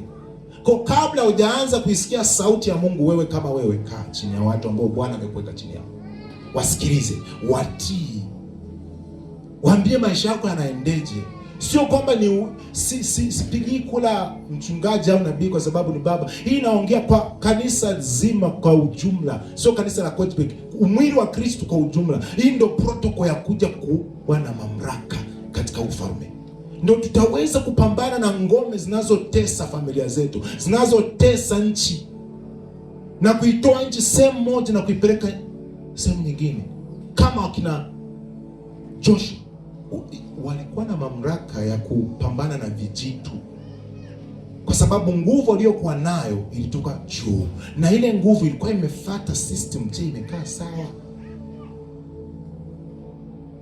Usipoweza kumtii babako wa rohoni, hata ukianza kuisikia sauti yako, ukianza kuisikia sauti ya Mungu peke yako, hautaitii.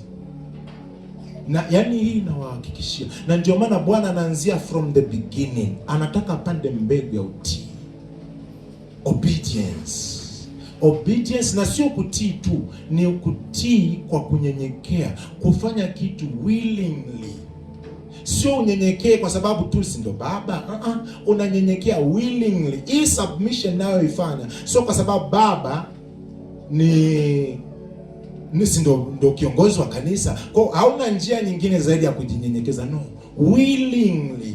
Kuna kijana alikuwa anamwambia, upo katika nyakati za hivi, nenda kila siku kajionyeshe kwa kuhani, na mwambie kuna kazi gani ya kufanya leo.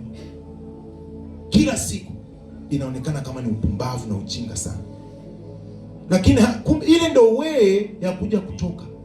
Kila siku umekuja, baba kuna kazi yote, mimi niko hapa. Lakini unaona kama wanakutuma sana, hawakulipi. Sio swala la kulipa, it is beyond money.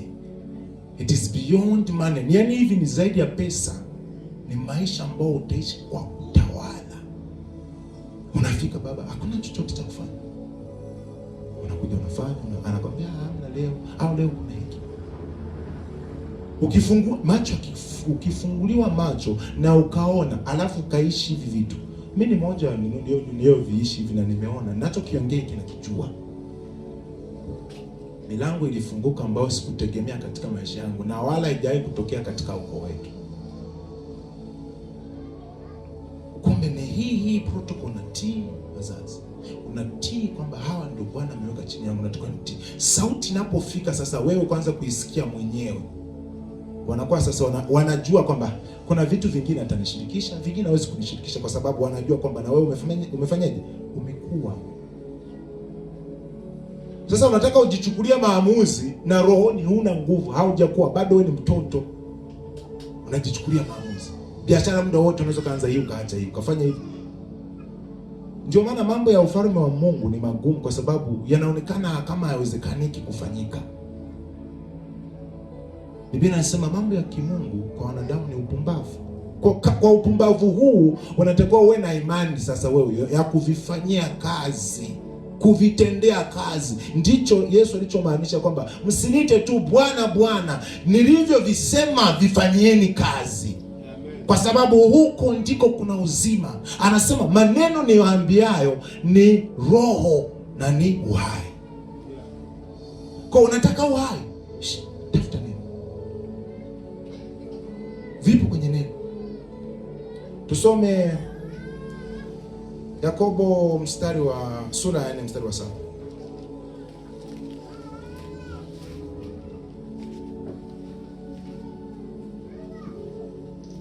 Waraka wa Yakobo sura ya 4 mstari wa 7, neno la Bwana linasema, basi mtiini Mungu, mpingeni shetani naye atawakimbia.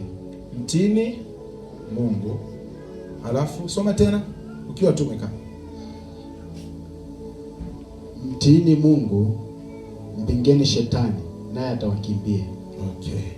Nimesikika kama kuna sentensi au misemo miwili hapa. Nataka nielezee vizuri, kwa sababu sasa hii ndivyo ufalme wa Mungu, kwa sababu kuna vitu viwili tunaviongelea.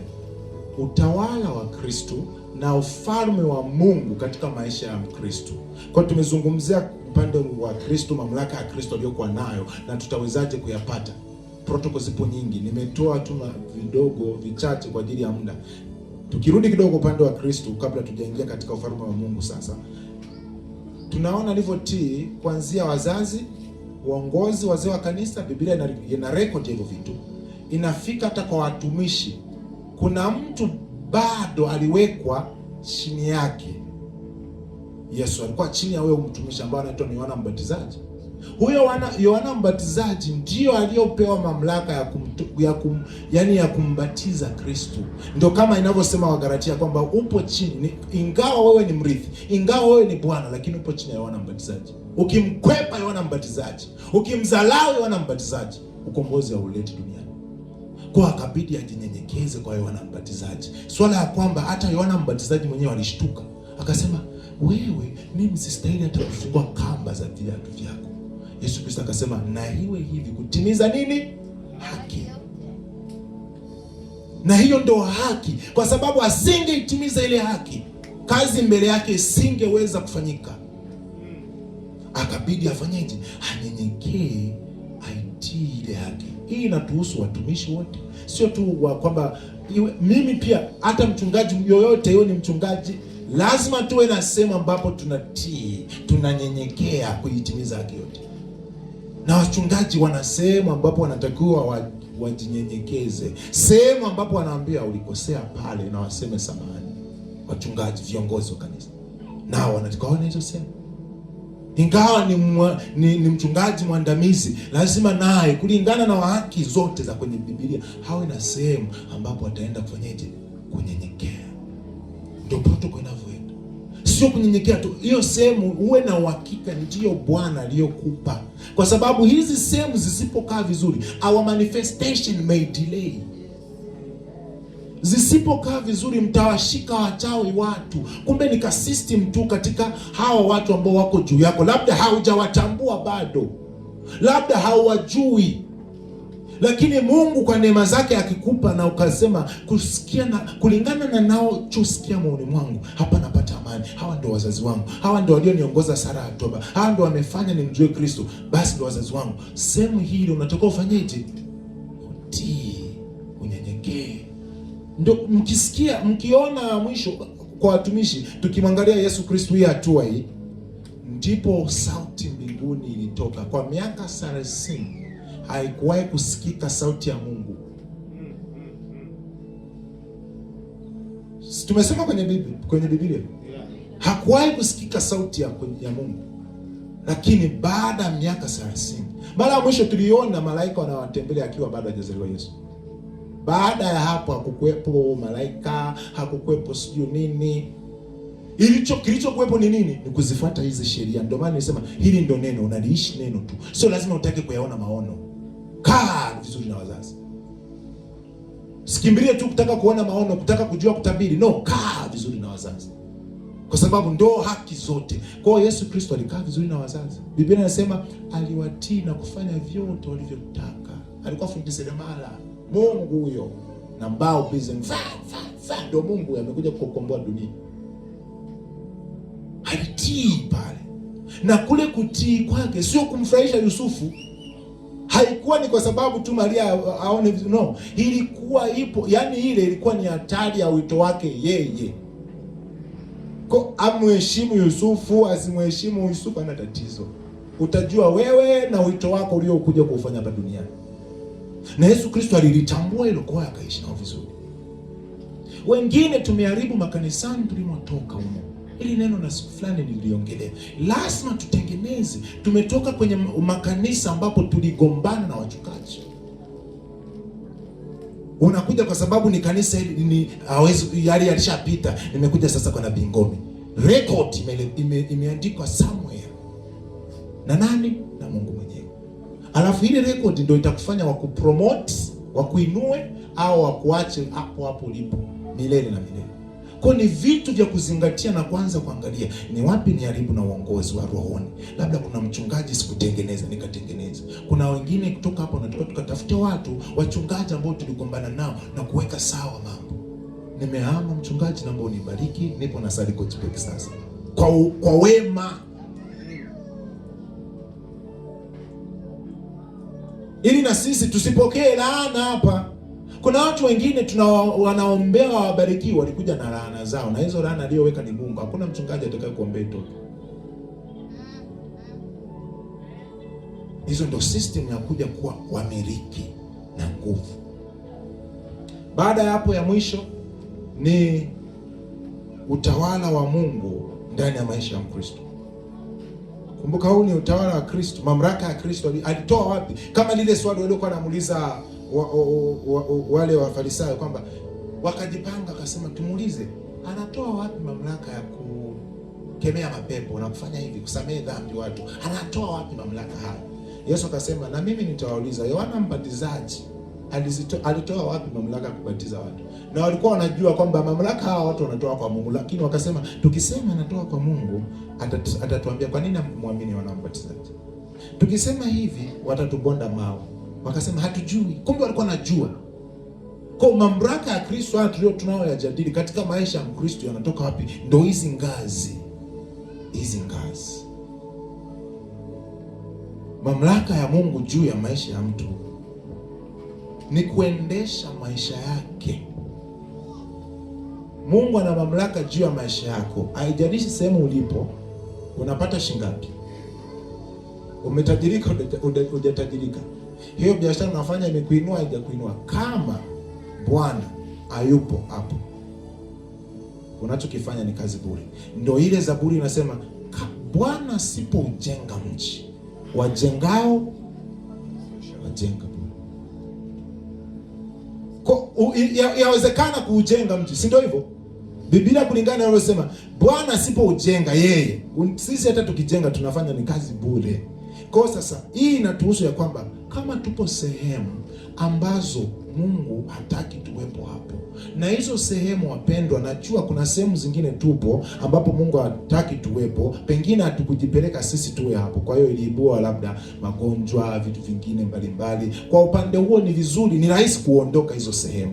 Lakini kuna upande mwingine, yawezekana upo sehemu ambayo Bwana hataki uwepo na umefanikiwa vizuri, umeendelea, mji umeujenga, kumbe ambaye aliyejenga sio Bwana.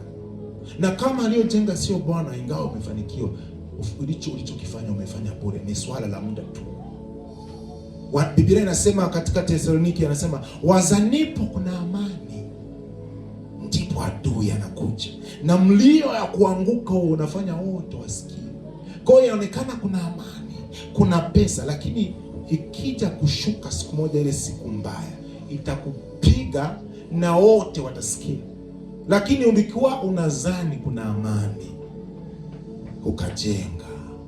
Kwa tuangalie pia, ni muhimu sana maisha yako yawe pale ambapo Bwana anataka yawe. Ufanye kile ambacho Bwana anataka ufanye. Uwe katika kazi ambayo Bwana anataka uwe.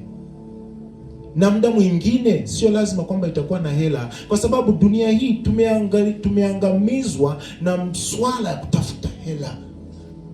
Before money, it is purpose first.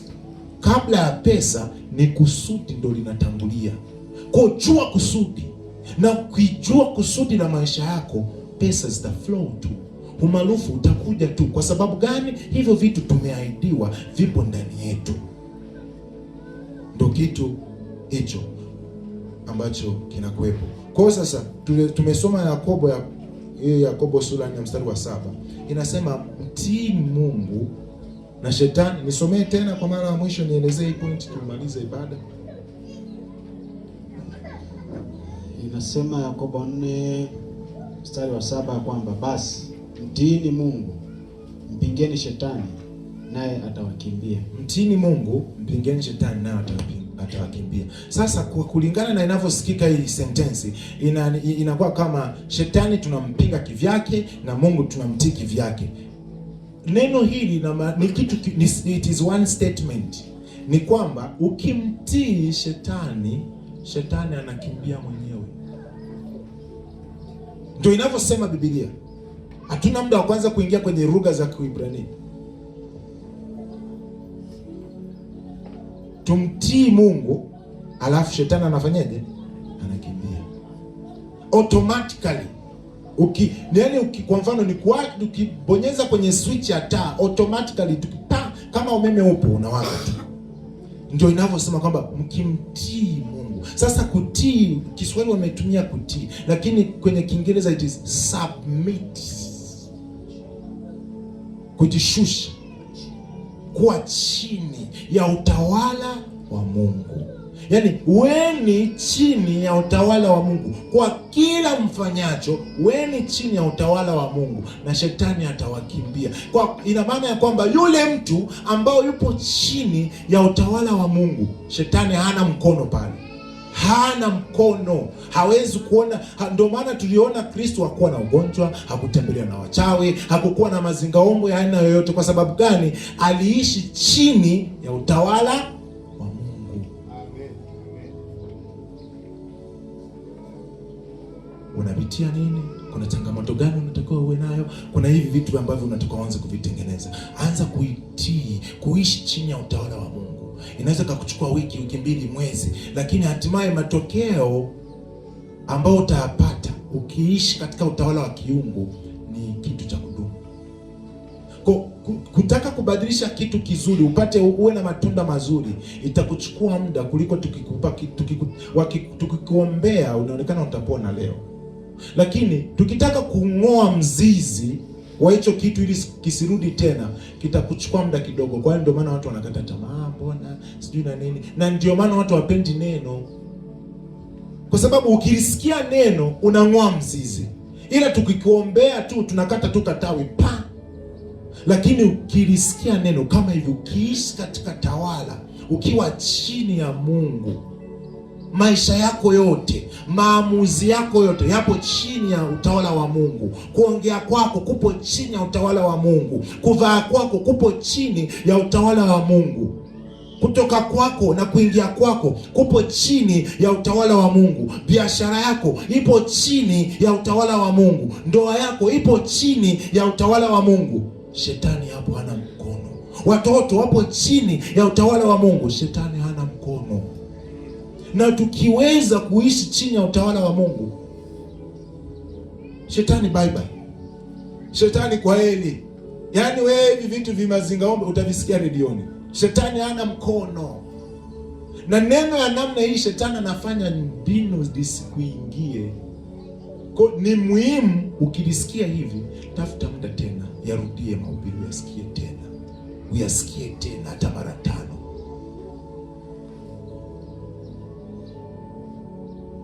Alafu kile kitakuwa ndani yako. Na kutengeneza kitu ambacho hakikuwa katika maisha yako inachukua muda. Inachukua muda kutengeneza kitu ambacho haujakizoea. Ni kama tabia. Kama wewe ulikuwa na tabia fulani, kuibadilisha itachukua muda. Lakini ukiweza tu ikabadilika, ni kudumu, ni milele. Kwenye kubadilisha hiyo tabia na kuwa chini ya Mungu ndio inakuwa zoezi kubwa. Na ndio maana watu tunashindwa. Tunaona kama haya mahubiri mbona ni magumu, haya mafundisho mbona kama hayawezekani. Ukiweza tu, watoto wakiweza tu kufundishwa hivi, wakaishi maisha yao wakiwa na huo uelewa, wakiwa bado ni watoto, vijana mkiwa bado mna umri huo, mkaweza kuishi hivyo, utafika miaka ya 30 maisha yako yashanyoka. Yaani wewe kila unachokifanya kimebarikiwa. Unapoweka mkono kumebarikiwa.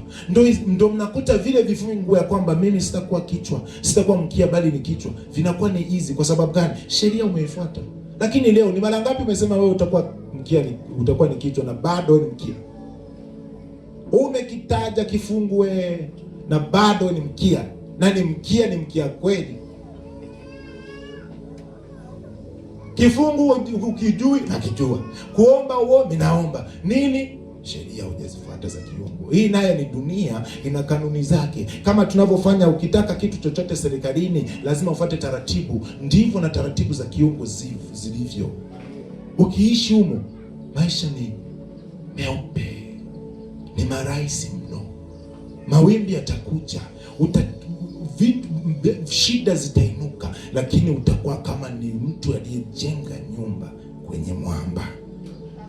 Wangapi wanataka kujenga nyumba zao kwenye miamba, ambapo hata upepo wa aina gani ukija utasimama, hata nguvu za aina gani zikija utasimama? Amua leo, make up your mind.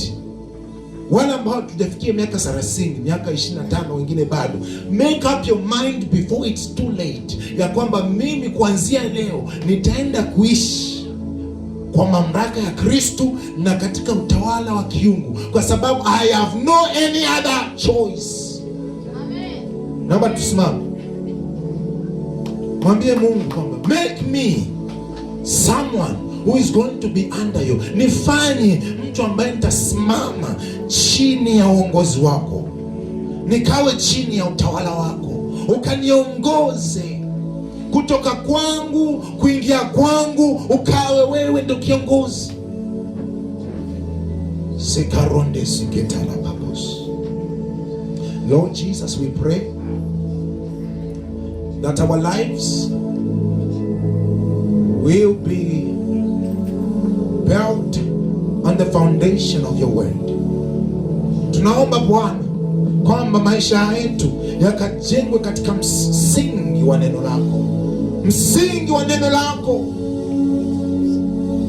Changamoto zitainuka za kunifanya nisijenge nyumba katika msingi wa neno lako, lakini naomba kanitie nguvu. Hayo maombi yako, mwambie Mungu, kanipe nguvu, kanipe nguvu, kanipe nguvu, kanipe nguvu, kanipe nguvu, kanipe nguvu, kanipe nguvu, nipe nguvu, nipe nguvu. Sitaki tena kuyaishi haya maisha ya kawaida. Sitaki kuishi maisha ya kawaida. Na akataa maisha ya kawaida. Na akataa maisha ya kawaida. Maisha ya kawaida na akataa. Kwa hali yoyote ile sitaki niishi maisha ya kawaida. Nipe nguvu, nipe nguvu. Give me strength. Give me strength. Majaribu ni mengi najua. Vikwazo ni vingi naelewa. Lakini ipo nguvu itutiae ujasiri inayotufanya tunainuka. Alaso telebele badandos harika tapaposi ketelebesa masoko telebeshi katarababos randelebesi kakakatarobos masoko tepeni katarababos mandelebesa. Kipaji changu kikawe chini yako, kuimba kwangu kukawe chini yako, kutabiri kwangu kukawe chini yako, kuona kwangu kukawe chini yako. Bwana arindes sapapotendelebes. Kama uko mahali hapa na haujaokoka, haujampa Yesu maisha yako, hivi tulivyokuwa tunaviongea, kama maisha yako hujamkabidhi Yesu, kwako inakuwa ni kazi bure. Nachukua nafasi hii ni kualike upite mbele. Mpe Yesu maisha yako. Pengine unataka kuyakabidhi upya maisha yako kwa Mungu, kuyakabidhi upya maisha yako katika utawala wa kiungu. Ndio nafasi, pita mbele na tutaomba kwa pamoja.